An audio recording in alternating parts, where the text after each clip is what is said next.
I'm Ryan Manna. I play bass in Unit 287. We've been playing around Orange County for well over 20 years. Bass discovered me.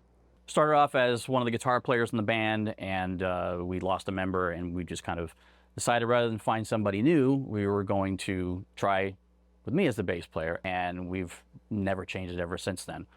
I, at the time, primarily played metal, and in that genre, the bass very often just kind of mimics the rhythm guitar.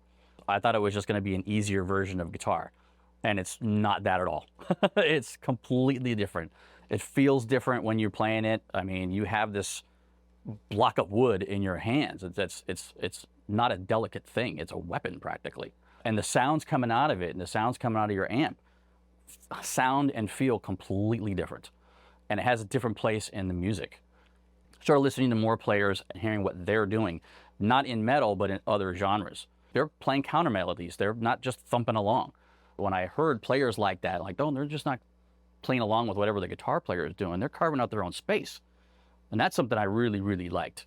Play the fifth instead of, or an octave, or just something different, or just a counter melody of some kind. And now it becomes bigger.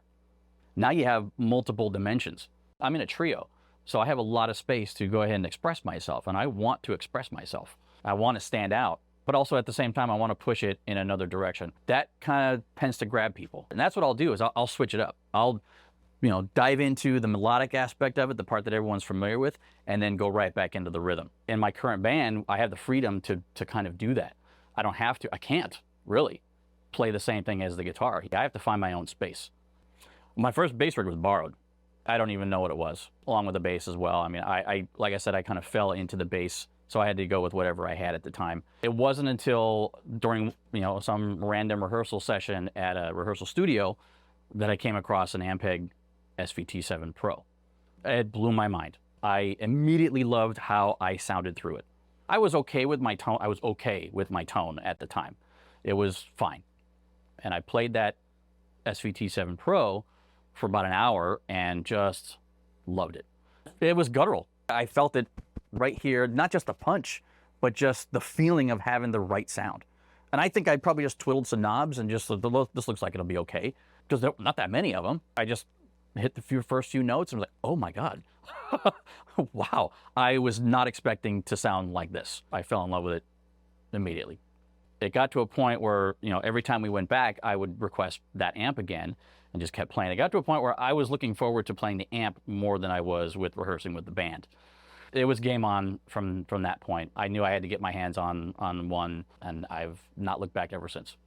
I love being able to record direct and be able to use a plugin to essentially recreate my live sound. Anything that can get me sounding like this thing live is, perfect for me. But I really like the flexibility. I like being able to reposition the mic if I need to. I like being able to swap out the cabinets, the head if I really want to, the presets, if I just want to start off simple and go from there. I love that aspect of it. It's just super powerful. We've all been aware of Ampeg for so long. We've all seen the pictures, even from the 70s, of like the walls of Ampegs and the walls of Marshalls.